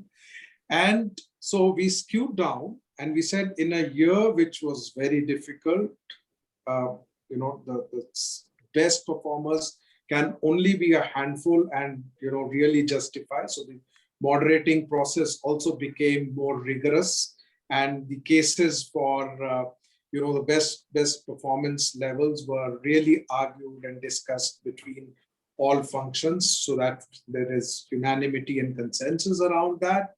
And while I will not get into what were the actual increases, etc., but the whole process was normalized far more, and the onus and the rigor was around communicating far more than the previous years. In the normal years, one mail from the desk of the managing director was sufficient, but here we got into a lot of group discussion, and the heads then broke down into the smaller teams to explain why the performance yardsticks have been tweaked in the year that we regarded as exceptional, because we were clearly much below where we had pegged our performance levels to be in the market. So over communication is the key. Yes, communicate, and communicate. Communicate. Okay. Ranjan, sir, your thoughts on this? How did you go about this? Yeah, Badri, thank you. For us, basically there was not much of a change in the sense the appraisal system which we had in place was very well defined with respect to how we take our groups for comparisons. So as I told you, I mean, we are basically a process industry where 60 to 70% of our people were working in refineries or terminals or bottling plants. They were coming. So there is absolutely that is taken care of. And the 30-40% who were coming to, who were asked to work from home on a phased basis. To tell you very frankly, another thing also that most of the people, even in offices, had to come. See, if you look at me, from 23rd March was the lockdown, and from 7th April, I have been coming to office. I mean, all the days we have been in office. So every day. Every day. Wow. Every day. I mean, it also came in between that even on Saturdays and Sundays, we were to be in office because we had to take care of this increased demand and how to really balance it out. See, there's a typical problem which had happened also because LPG demand had gone up and petrol, diesel, MS and HSD, as we say, had gone down. So refinery had to produce all these in a proportion that it has to be supplied. So that's a different matter altogether. So that is taken care of. One thing, another important thing, you talked about payments or bonus and other things. It was a non-negotiable thing for us. Absolutely, we have not touched. This was a pandemic. We did not touch it for our employees. We even did not touch it for our contractual laborers or anybody. Nobody lost a day's pay during this period. All the work was affected. I think most of the, I'm sure Mr. Patel or Mr. Vikas Singh also must have done the similar things. Nobody lost pay during this period. This was the confidence which was given to us. This is a pandemic. This is a difficult situation. In this situation, we stand by you. You have to, I know, I mean, when we come back to the work, you will be definitely delivering. And I think Mr. Sundar, I think Suresh was giving that example of their workers telling them that will work on Sundays and still not charge overtime. Are such examples where people came in because this confidence was given to them. I think that's my take. Excellent, excellent. So completely trust your people and they will pay you back. Absolutely. Excellent, sir. So Saraswati, you already touched on appraisals. Anything more to add to that on how did you deal with this whole thing? Honestly, this has been a big challenge because I have 4 or 5 different industries in the organization. I have digital who don't care. If you don't give them the money, they leave. Right? They will find somewhere else where they will go. People are hiring those talent. Second part is I have retail who are scared about their jobs and the output because they don't know what to say right now because work has not really gone up. Third, I have events and activation, again, the same problem. Fourth, I have mainline ATL agencies, part skills and talents who we are not doing TV commercials these days. We are only doing digital. Then who are again that what will happen to us? So in a scenario where KPIs were defined as per the business deliverables and the skills were acquired as per that, the whole thing changed. How to ensure transparency and fairness in this process, I think has been a biggest challenge. How do you ensure, how do you bring them in parity, the digital capabilities as well as the retail as well, when business is focusing more on digital? And how do you ensure that parity? I think that's been one of the biggest challenge. And to bring this in place, I think the transparency part has really helped us to be known as ethical in terms of our assessment and giving increments and nominating star performers, etc. I think that's what helped us. In the interest of time, I'll not go into details, but that has helped. Yeah. So Suresh, what's been your approach there? And then we'll move to Mr. VK Singh. So the beginning of the last financial year, what we first 2 months was a washout. So we made that our budget and planning is the quarterly budget and planning. Though we had the annual things, but last financial year we said that it will be only quarterly. But fortunately, from the mid-June onwards, the business, almost all our 5 businesses, companies, they started picking up and doing well.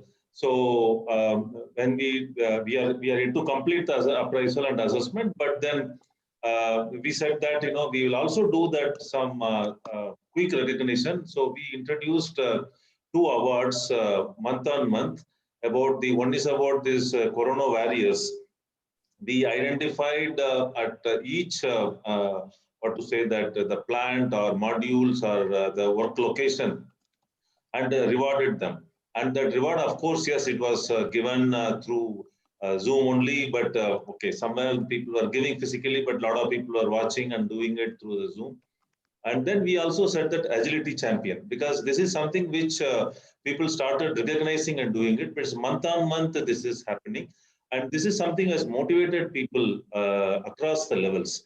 And even at the soft floor, because of the social distancing norms, and they should not touch the thing surface more than this and all that. Lot of layout changes has automatically happened. It has come from the operators. We can do this way, that way, and all that. So a lot of productivity improvement. If you really look at it 1 year down the line, we have seen a lot of productivity improvement has happened. In fact, even normally the industrial engineering people were surprised what as our operators came and told, because of the necessity is the mother of invention, So that has happened. So we have started rewarding that regularly. This is happening in here, like the spot awards and the specific things and all is keep happening. And particular 9 months, the business was very good. So in fact, we will not have a problem of doing the recognition. In fact, what we did, at least out of the 5 businesses, 3 businesses, we did the, already we have given that one-time reward for all the employees. We already announced. So we don't have a problem, touch wood, because one reason what we see is one of our biggest businesses, the tires, 2 and 3-wheeler tires. You know that because of the social distancing norms and people scared, a lot of people started buying the 2-wheelers. Because the 2-wheeler markets have gone up, our not only our OE sales as well as our aftermarket sales have increased. That really helped. So we have, in fact, I would say that we are comfortable. Our EBITDA is much better than 1920 when you look at it, or 2020. Wow. Good. So, Mr. VK Singh, your thoughts, sir? You're on mute. You're on mute, Mr. Singh. Yeah. So, as far performance measurement is concerned, we did not change much. Only the review was increased. And I tell you, whether you work from home or boss sitting on the head, as long as you define KRA properly, measurement is not an issue actually. The only thing is how you define it, how you measure it, how you keep how the feedback is on. That's what we did. And I perfectly echo what Mr. Mahapatra said. We did not, I mean, there was, all the people were affected by COVID, but business was not affected. And the reward and recognition, we increased during that time. And that is what we did to, I mean, increase the productivity from the people. Thank you. Excellent, sir. So before I end, from all the experts, all the HR experts here, one word for the HR fraternity to watch for in the new wave and in the new normal. One word from each speaker. Let's start with Mr. Dilip. One word. Keeping the employee morale and motivation level very high. Okay. So focus on morale of employees. Okay. Mr. Manmohan. Managing ambiguity. Managing ambiguity. Interesting. So, Mr. Ranjan. Be agile and adaptable. agile and adaptable, manage ambiguity, morale. Okay, let's move to Shashwati. So I'll say that be relevant and keep your people relevant. I think that's because things become redundant very fast. That's where we need to. People keep them relevant. Mr. Suresh. So reskilling employees continuously and see that they take care of their health and theirs as well as the family. Excellent. Mr. VK Singh.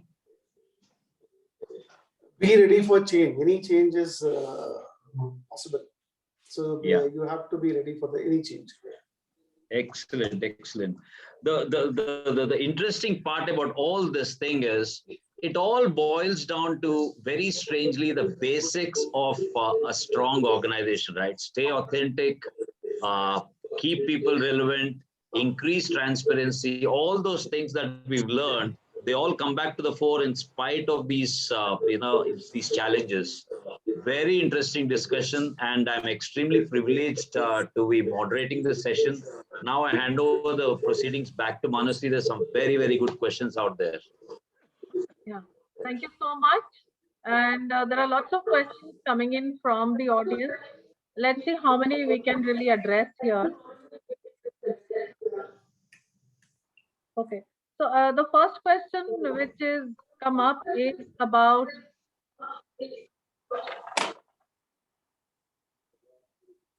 the first question is about what organizations have done to deal with the challenges faced by the gig economy and the contract workers. So any panelist who would like to take that up? As I shared briefly earlier, actually the contract labor were one of the focus areas. In NTPC, there are nearly 1 lakh contract labor engaged both in O&M as well as in construction workers.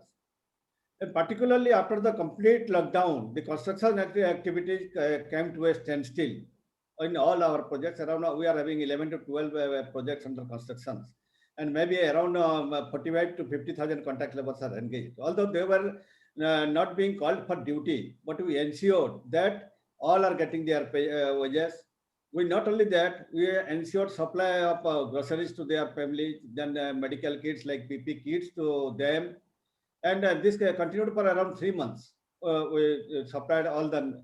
And another problem that challenges we faced was that most of the, particularly the contract laborers deployed during construction, most of them are migrant labor. Around at least 70 to 80% will be migrant labor. They come from different states. Suppose from Jharkhand to UP or vice versa. So keeping their motivation high was also very important.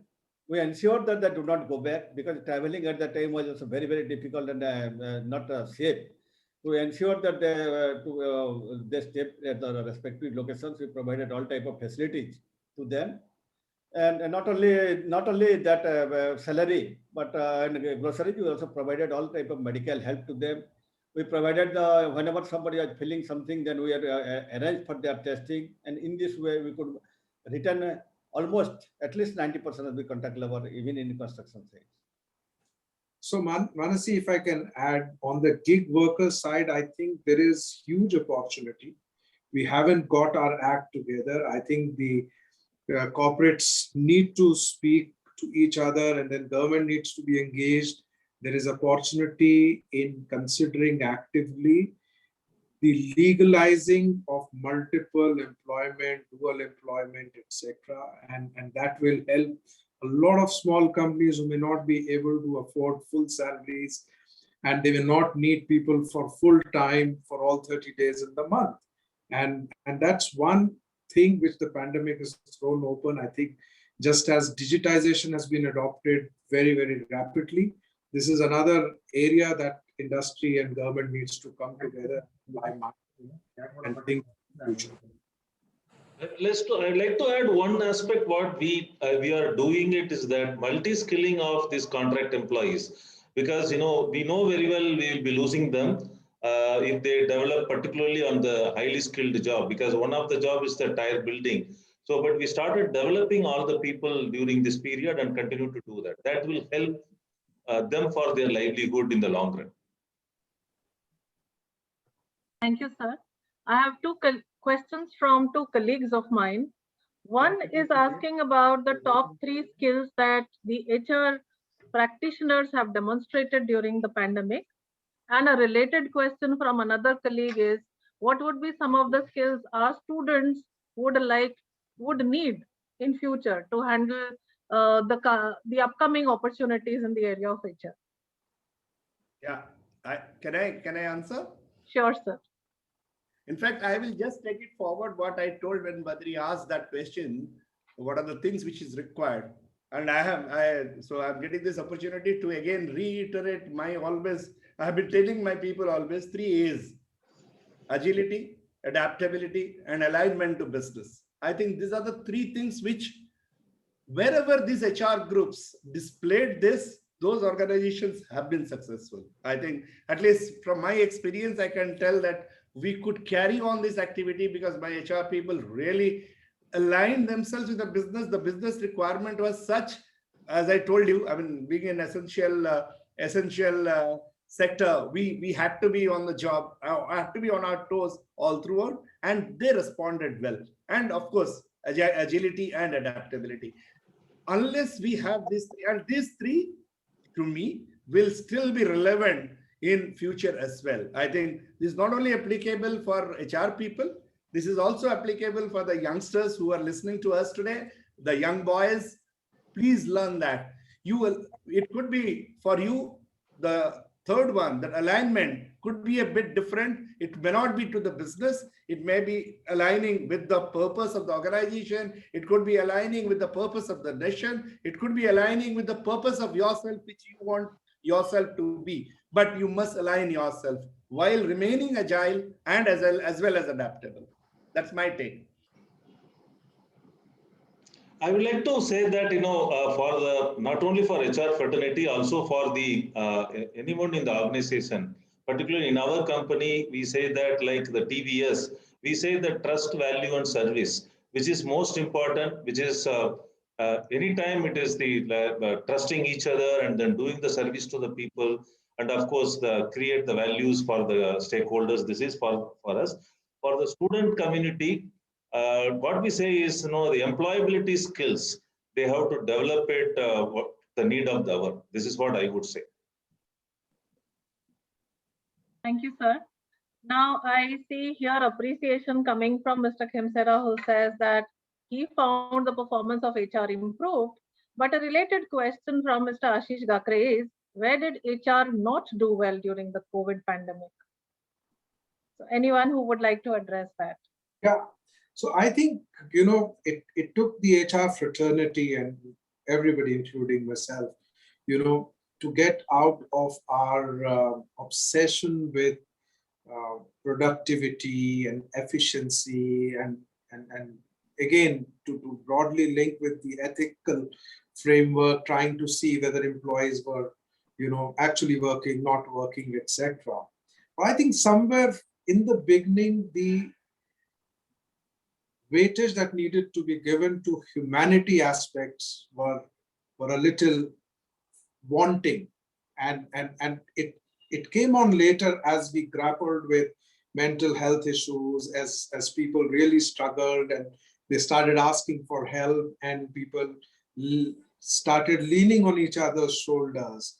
And while Ranjan articulated the 3 A's very, very nicely, I think the function also learned the importance, and different organizations gave different names. People call it empathy and so on and so forth. But the whole element of humanity, and we are experts in HR, and we started working like nearly industrial engineers. And so I think that's where, if one were to point a finger at oneself, is that the function could have brought that element perhaps a little earlier.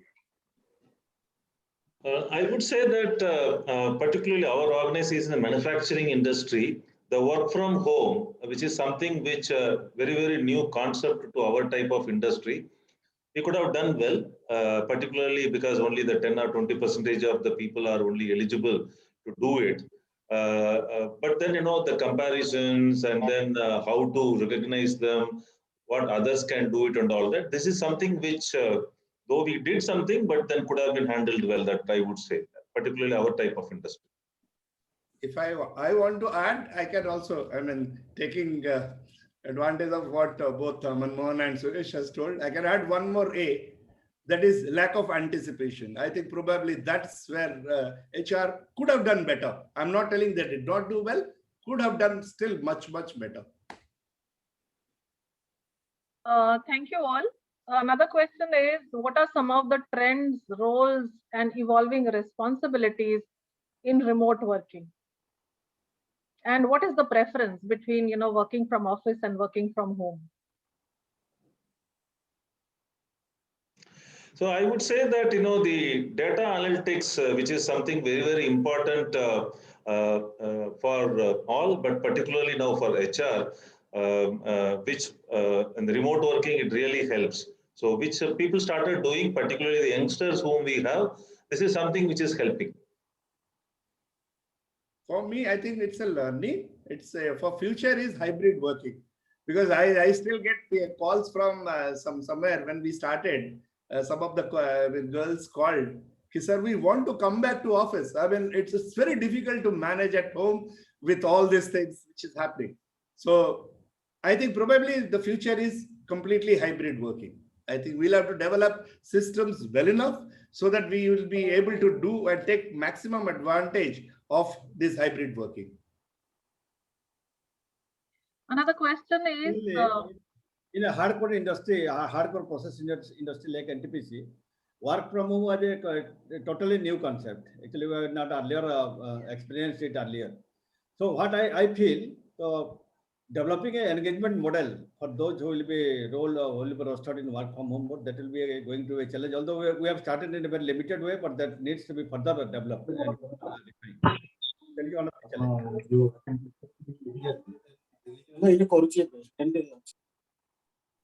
okay, thank you all. Another question here is Mr. Dr. Naipal Singh is asking, do the experts visualize that people in the future will work for multiple employers because they're working from home? Very clearly, they will and they should be. I don't think we need to be restrictive about it. It will help, many organizations which are not able to afford highly skilled and highly paid resources. It will distribute costs and it will allow people to, pursue multiple challenges at the same time. Yeah, I think although I am from a public sector, I also feel very strongly. I think somebody had already spoken about gig working also. So I think that will be the future. I think we have to also, as a responsible HR personnel, we'll have to develop that, and we have to create an atmosphere, create an environment in which this is encouraged. I think I agree. I can't agree more with Manmohan saying that we must encourage it. We must go for it. This contractual employment is going to stay. So even for the white collar, so this is what it's already started happening. In fact, some of our legal department people started asking, saying that, I can take even the 20% cut, but I will work from home so that I can also practice parallelly. Thank you. And a very interesting one, probably coming from a student who is very concerned and says that will students who are passing out this year be treated differently as they spend most of the semesters in online classes? Or will it impact campus recruitment process? Will organizations prefer other sources of recruitment over campus recruitment?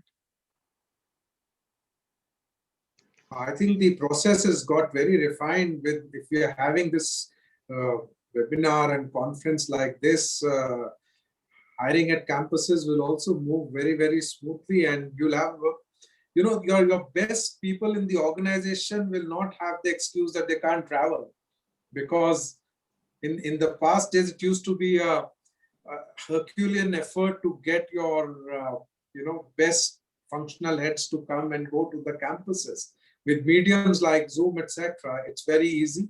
So I think it will only aid and smoothen the process and not hamper it. See, the last 1 year, I don't think it will hamper the process of campus recruitment. In NTPC also, although we have not gone for the regular recruitment, but for the fixed term employment for a period of 3 years, we have had a substantial number of executives for our corporate social responsibility from TIS. And also corporate communication also, we conducted the entire selection process, interview online, And we have hired around 15 to 20 executives for corporate communication also during this lockdown period. So I don't think it is going to affect in a very big way. See, the last 1 year, the students, most of the classes are online for the students. So what we see is, a lot of, we also started hiring people. Of course, off campus is happening currently. But, we know that, the students who do well, who have like the agility, as Ranjan Kumar was talking about, that, the agility applies to all, not only for the employees, also for the students, is actually it applies more. So what we see is that, the whomever is developed the skill and exhibit their things and develop their employability is definitely going to help. Doesn't matter whether it is a campus or off campus.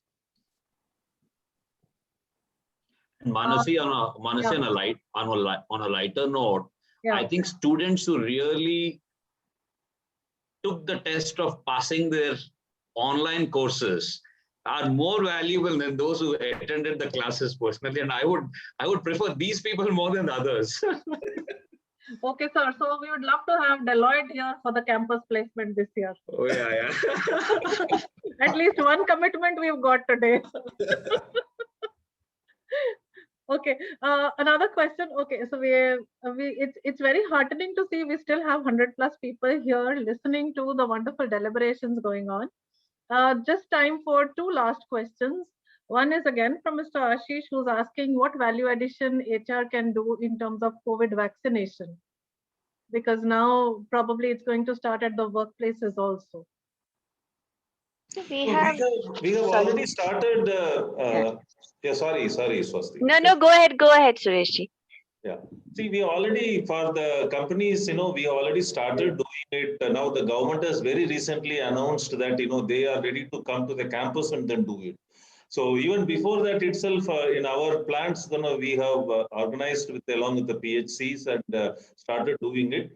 And it is happening. So now our target is that 45 and above, we want to do it all before this middle of this month. So HR is definitely supporting and then motivating people. In fact, there is a apprehension and resistance is there with the people, but which we need to break it, which we are working on it, which definitely we can help. We are also doing it not only for the employees, also for the family members.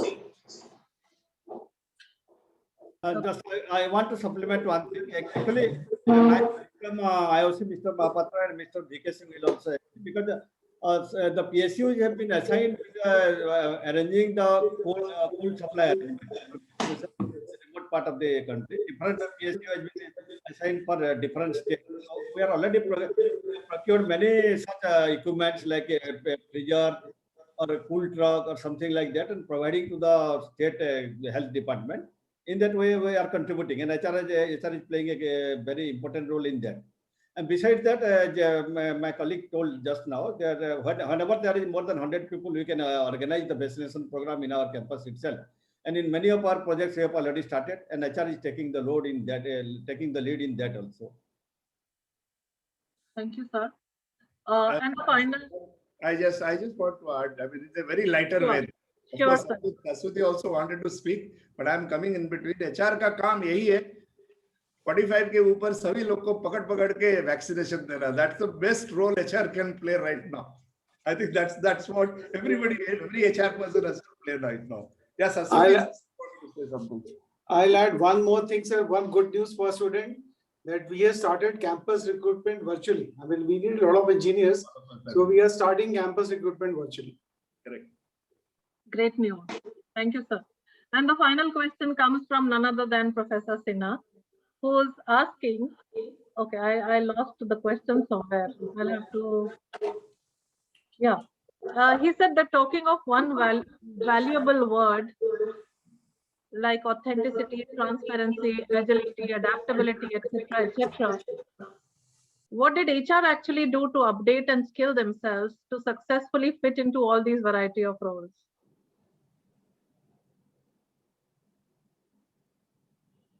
If Sinha ji पूछ रहे तो difficulty पूछेंगे, so I'll answer that because most of these words have been told by me. So anyway, पर से कठिन question देंगे paper में. All the best, sir. I know, I have to pass. No, anyway, nevertheless, that's what, see, what HR had to do. That's what men, I'll tell you with our example, which we did it also amongst ourselves. We had, we created an interdivisional virtual team. I think this is one thing which, just to develop the skill set of HR people with respect to the skills which is available with others, as well as, see, we have 3 divisions, refinery, marketing, and pipeline, and working within them is completely different. This was an opportunity which was not available to us earlier, but to have this, we had this interdivisional team where they worked together and came up with solutions to a lot of issues which were also with each of these divisions. Not only they improved their own skill set in their own domain area, but also they learned about skills which is very, very important in others' domain area. So that, I think, probably brought them agility, brought them how we can align to the purpose of the organization. I think probably this is something which can be tried in every respect. HR needs to, I mean, what charity begins at home. So whatever we are trying to preach to people that you have to learn these things, we must start it at our place. So I can just add to that. I'll give you a live example. So we implemented RPA, robotic process automation, in our HR operations, right? So 2 of my junior team member who used to do attendance, leave management, payrolling, etc., their role is redundant now because my robot does it. So I don't need, I'll just put it on at the end of the day and it can do much more. I'm utilizing it for very less. So now these 2 people, what do you do with them? And it's very unethical and unfair to sack them. So I had, before implementing this RPA only, I made them part of the project, part of the team who's going to implement RPA. And then I told them, what else can you do? So now from HR operations, they are moving into dimensions of retention, of development, etc. And we did give them the inputs to develop the capabilities. They are graduates who are very good with Excels and numbers, but they're not very. So I'm trying to move them into being a data analyst so that they can gauge and tell me that how attrition is going to happen, etc. So that capability enhancement is going on and it is going to happen. I think HR is one function and professional who has gone ahead and proved every business people wrong. So nowadays, they are the ones who are the most agile, I think the most supportive, and everybody turns to us. They will look at us. HR kya bol raha hai? You know, what is HR saying? How are they going to deal with it? They are not going to their managers as the first instance. They'll just turn and say, mere society mein COVID positive hai. Shashwati, what should I do?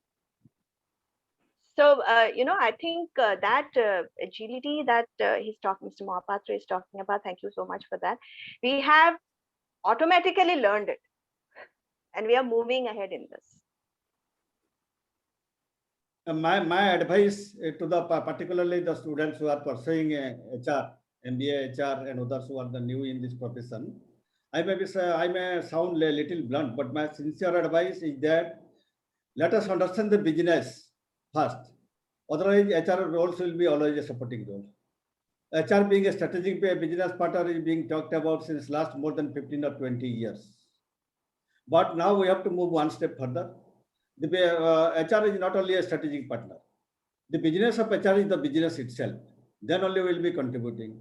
Even again, it may not be that pleasing, but let me share that even when I was pursuing my MBA 15, 17 years back, there was talk, particularly in the Western world in US, that HR should be a really strategic business partner. There should be representation of HR in the board.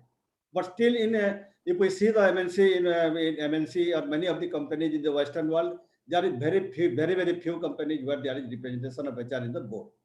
It is a good thing that in India, at least in PSU, there is representation of director HR or director personnel in the board since long. But we need to move forward. Let us understand the business and let us not only be a strategic business partner. Let us participate in the formulating the strategy of the company.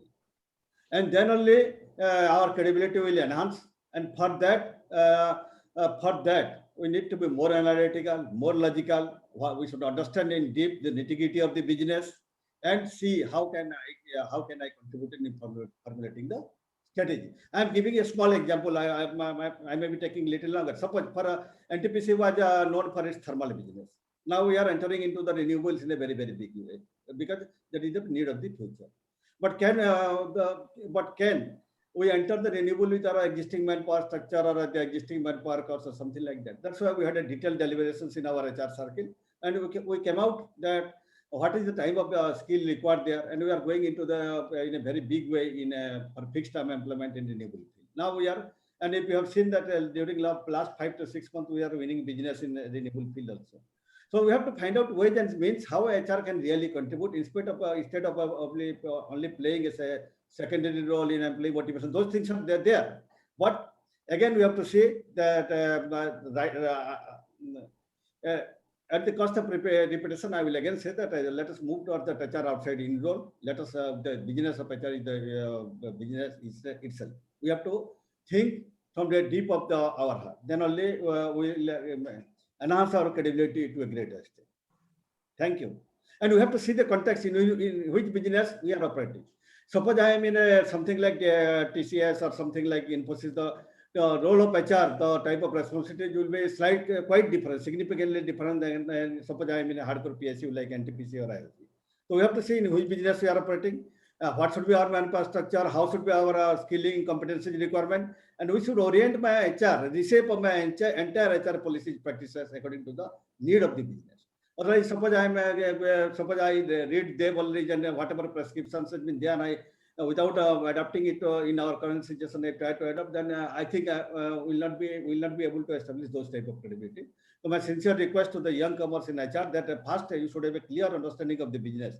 You need not be an engineer to understand a thermal plant or oil processing plant. We should have a broad understanding. And let me share one more thing. I may be taking a little longer. Actually, the present government of India has come out with the IGOT program in 3-4 months back.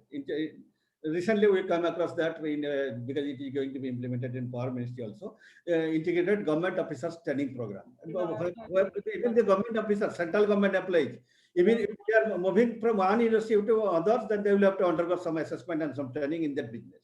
Sorry, I took a little longer. That was my strong view on that.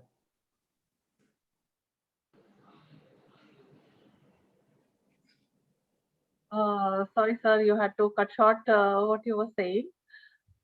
Thank you all to all the panelists, and we've had a wonderful, enriching, enlightening, interesting session here. I'll now request Mr. Ranjan Singh, Director General of National HRD Network, to please propose the vote of thanks.